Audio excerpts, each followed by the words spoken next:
Hello and welcome to Thehayteamtv. So today is Sunday morning. We've had questions about, so what is the next thing we do after harvest is finished? So that is our next job, hedge trimming. So we have quite a few hedges to trim, a few acreage. So we're going to put this on. So it's obviously, as you know, it's brand new. I'll have to set a few things up with her. Obviously, as you know, she's gone on the T6 160. So, well, let's get to it. So the first job I'm going to do is go around and pick up the weight. Saves me putting the trimmer on, then going around finding the weight with all that on the back.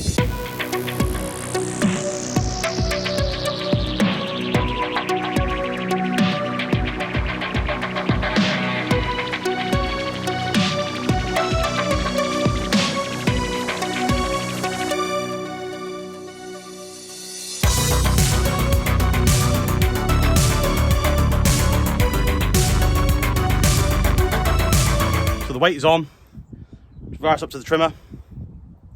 Now it's basically just setting the trimmer up. Obviously when you set a trimmer up, or when we set a trimmer up, you want the trimmer as close to the tractor as you possibly can, obviously without fouling anything, without touching anything. So obviously just for that weight, you don't want it all the way out because the weight distribution is all wrong. So we'll work out what hose we want it to go in. You can see I'm going for, you've got 3 slots in the bottom for your bottom link arms. I'm going to go for the middle one, just roughly. I've measured it, so it should be all right. So we'll go for the middle one anyway, and see what that's like. I mean, usually, I'll be honest, we've had them in this first one, but I don't know whether that was the trimmer was too far away from the tractor. But, well, we'll find out now anyway, won't we? And obviously on the A-frame here, you see the A-frame? That needs bringing down a couple of holes. I worked it out. I just need it on that hole there roughly. Obviously that needs to be right. So obviously then that top link there will go on that one there, and obviously that pin there will go in the top of the tractor top link. So that's what I'm hoping for anyway. So what we'll do now, we'll reverse tractor back, just see how much space we got between the tractor and the trimmer, and well, we'll go from there.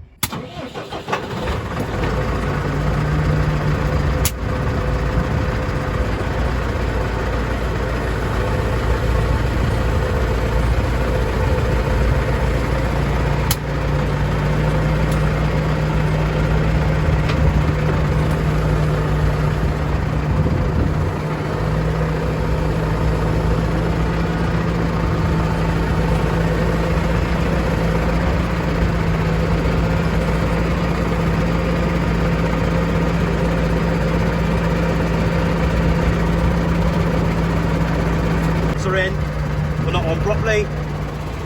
What we do now, we're just see how far away from the, we're not too far away. So what I want to do now is just drop it down a couple of holes like I said to you. So the top link will be on the top part of the A-frame, and hopefully that might make a difference. I'm hoping that we don't have to cut the PDO shaft, but there again we might have to. Again, not the end of the world. So yeah, so I've looked in the book roughly how to do it. Well, it's all about, every tractor's different, so try and do it as perfect as we can. It's got to be right at the end of the day, because it is, well, it is a heavy old machine. First thing I do, which I didn't mention before, is make sure your link adjusters are the same both sides. I've done mine anyway, they're both the same. I'll just measure them, we'll count the threads, simple to do. Right, so we'll have a go at that, see what that's like. We may have to play with it a couple of times, different hose, but there we go. So let's give it a go. Right, it's a bit tight in here, so the angle of the camera might be a bit crap.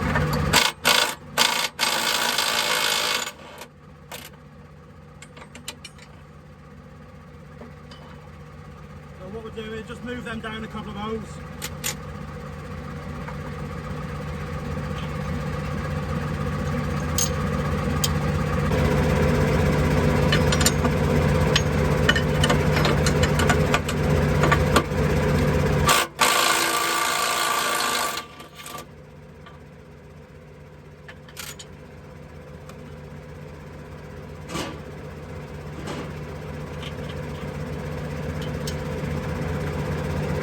It's going to be a bit heavy, I reckon.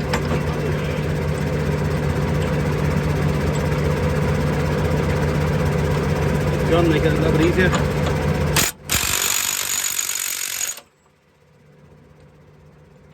Wonder if I can do one at a time. Don't know if I can. Probably not. No.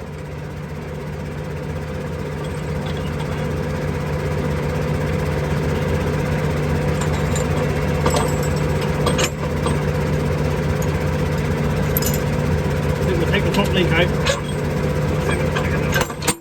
Easier for ourselves.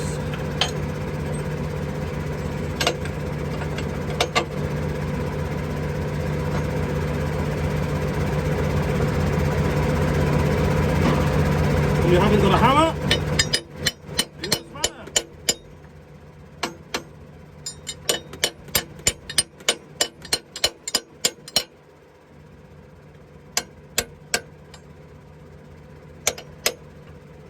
Right, that was a bit of a faff. Needed about 20 hands to do that. Really awkward, hence being up against a bloody tractor. I could have done that fast, but I wanted to get the right measurements before we adjusted the A-frame. I didn't want to keep bringing the tractor out and back again, back out, back again. So do it in place. All right, it might take you a little bit longer, but it's easier in the long run. Well, for me, you lot might do it differently, but that's how I do things. Right, so that A-frame is on. It's got to tighten up the nuts now, and to be fair, that's not looking too shabby at the moment. So we'll tighten them up, and we'll go from there. Hopefully, I'm hoping that's all right, because I don't really want to be taking it all off again. It is quite awkward on your own doing it. Yes, if you're wondering, yes, the tractor is still running, I know, but I needed it to feather up and down on the rear links to help me out a little bit. That is why it's running. If it was all perfect, the tractor would be off, but that is how I'm away from the PDO. The PDO is not connected, so I know nothing's going to run. So that's just before you lot all start saying your tractor's still running. Yes, I do know the tractor's still running, but I'm away from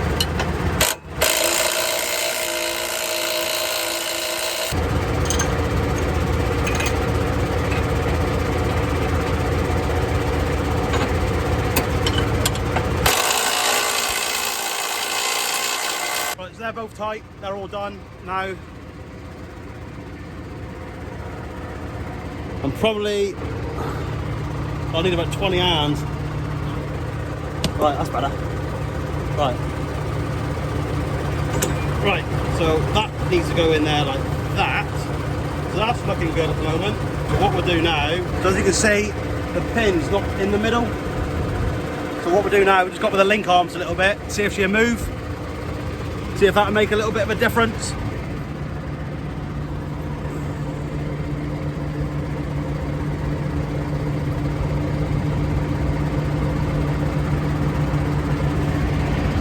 If not,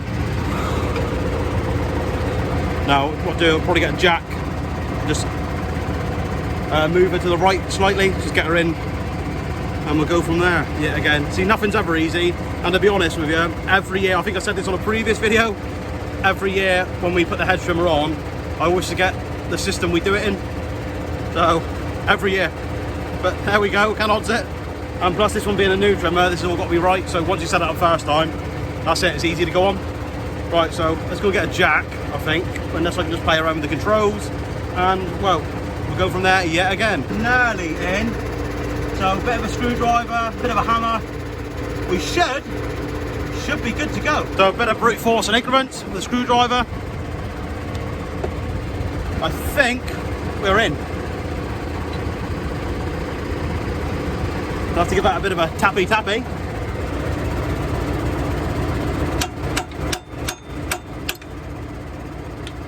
No, the inserts fell out, which always makes me really happy when that happens.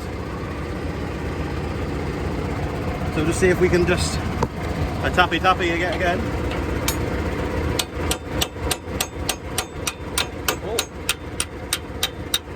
Right, so that's through. Now we've got to put the insert back in. Right, top link's in. Like that. Now we'll go up. We'll put the PDO on first, then we'll bring the trimmer up in the air. See what that looks like. I'm hoping this is all where it should be, but trial and error. It is. I do think it's like trial and error because, like I said earlier, every tractor is so different. I've put it in the hose and the links where I think the trimmer should be, nice and close to the tractor. But, well, we'll see. Put the PDO on and we will go from there.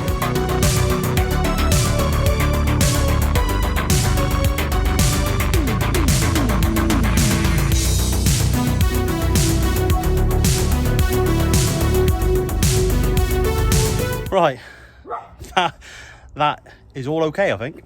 So as you can see, we're off the ground now, all lined up. Just got to put the chains on the PDO guard. Think she's running straight there, but again, I can do that after it's all on properly. So go on the other side now and stick the orbiter pipes in. So that's the back end done then. Then we'll focus on the electrics and then do the electrics. And then the last thing will be to put the bonnet guard and everything on. So it's busy, but that went, well, it was all right, better than I thought really. At one stage did need about 40 hands, but it was all right. Hence, I'm hoping some of the camera angles are all right because it's so tight in here as well. It's just hard, isn't it? So, but there we go.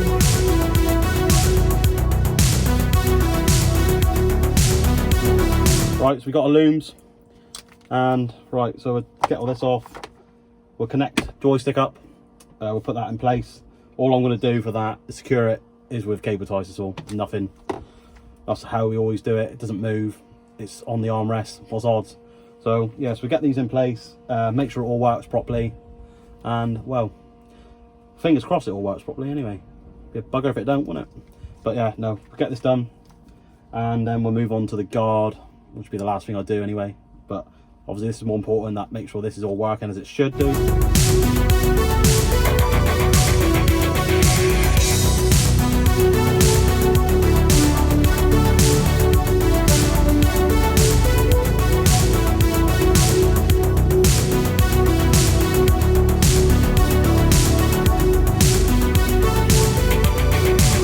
Right, so that's the electrics all done.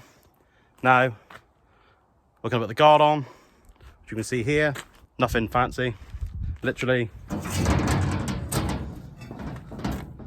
a simple frame on the back of it all bolted on. Checker plate, that's about it. At the end of the day, it's just a guard. Doesn't need to be anything fancy, don't need to spend a fortune. Our thing on the guard, we just use a bonnet guard. We've had multiple door guards and we haven't found the perfect one yet. We've had mesh. All the stuff gets in behind, it's a load of crap. Perspex again, yeah, good for the first season. Might as well chuck it away after the first season, to be honest with you. It's just goes cloudy, like all Perspex does. An absolute waste of time. So we just use a bonnet guard, as you can see. To be fair, the only time really you get anything in the window, what we find anyway, is when you're in like 3-4 year growth stuff. And when you're using the orbiter, when it's flying back in the window. But again, you just got to be careful. Don't get wrong, anything, if you can have a window guard on it, go through, it makes no odds. So we just use a bonnet guard to save the paint on the bonnet. The only perspex I do use is just for the mirror. It just saves you having the mirror push back. The mirror can stay the same. We don't usually use a mirror when you're edge trimming anyway, to be honest. Just to protect the mirror lens. That's it. Otherwise than that, we don't use no wheel guards or anything like that. Don't see the point. Because again, it's usually going away from the wheel. Again, our opinion, everyone likes to top up their tractors differently when you're edge trimming. We just put a bonnet guard on.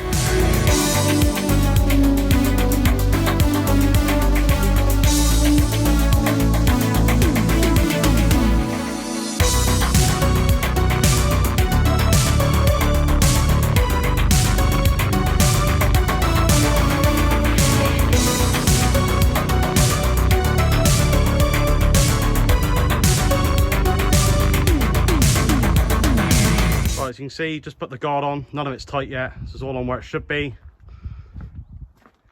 Just show you where I've bolted it all on. So we've used the existing bolt holes that's on the engine block anyway, that the front linkage has gone into.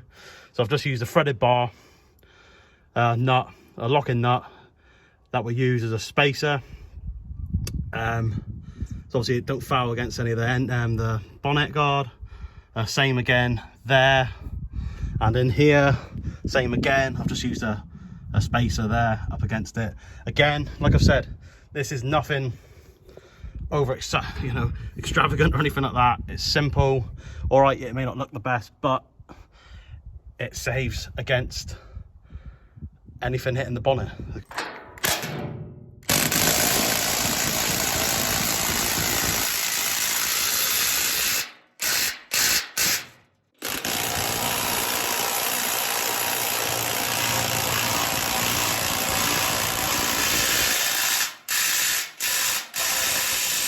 All on, all nice and so you don't flap around in the wind or anything. It's got in there nice and tight. So that's on. Now we'll do, you see up there, put the bonnet guard on. Bonnet guard, mirror guard, Adam, mirror guard, come on.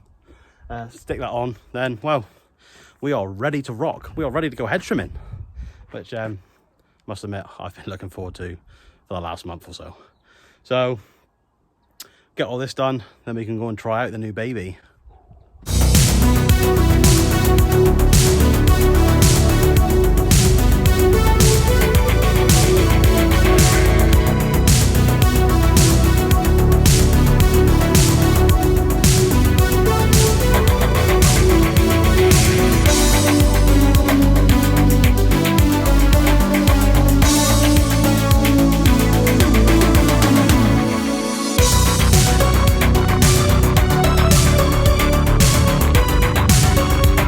Right, so we've moved inside now. Just fitted the electrics and the armrest. So the controls that we are using are motion. So my opinion, not that we've had a hedge trimmer with the Evolution or the Revolution control with the joystick and all that. My opinion is I prefer the motion purely because, well, the stubbiness of the joystick. It's just, my opinion is you can feel everything with this sort of joystick. So again, when you're up there like that, again, it might be easier for some operators, but for me and what we do down here, I just think you can feel everything, in your hand, or on your fingers. It's just so easier to maneuver. You've got your everything is at a fingertip. So you've obviously got your joystick doing what you've got to do there. Your side to side, your tilt, up, down, out and in, and you've got your slew and your telescopic arm. Everything is at a fingertip. It's so easy to use. That's what I like about this control. Like, again, I haven't used a proper joystick. I don't think I'd get on with it, if I'm being honest. I just think you can feel more with that. So I don't know how you lot all power your controls up, but how I do it here is use the prongs coming from the battery source anyway, your live and your negative. So that's going to power my armrest up. It's got a fusible link in it. And for the radiator fan, I'll just use a half moon 3-pin connector for the fan. So that makes life a lot easier. I haven't got leads coming straight from the battery. Your leads are going to be exposed outside anyway, because they can't directly come into the cab unless you go through the door. Well, count on this anyway. It just makes it tidier. I mean, we used to do that on our MX. Older tractors, you haven't got necessarily the connections in the cab anyway, so that's what you've got to do. So I just don't see the point in running stuff from the battery. I know you get a direct current from the battery and it won't fail, but this shouldn't fail anyway, because this is what it's meant to do. So we just put our own connectors on. And well, it just makes it life easier really, because we can, when you take the trimmer off, the loom goes off of the trimmer. You haven't got to leave looms or anything underneath the floor of the tractor, which can be a pain, because we found out, well, it rubs through the wiring. You got wiring exposed outside. Got to cut holes in the battery box sometimes. It's just a faff around, in my opinion. Again, my opinion. So you can see how our armrest is just secured by cable ties. The old favourite zip tie. So yeah, that's how we secure it. It'll be on there all season now, it won't move. It's just easier. I don't see the point of making like a proper frame, wasting time, where it just slots over, cable ties to secure it, and it does the job. So we are done. We are all ready to trim. Hope you found some of this informative. You might have learnt something, because every day is a school day on the farm.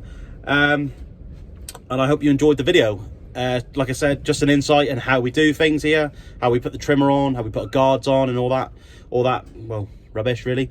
It's got to be done. So anyway, remember to give this video a thumbs up, to ring that bell, and please subscribe to our channel. It means a lot to me and Justin. And if you want to speak to me and Justin on any of our social media, we are on Snapchat, Twitter, Facebook and Instagram.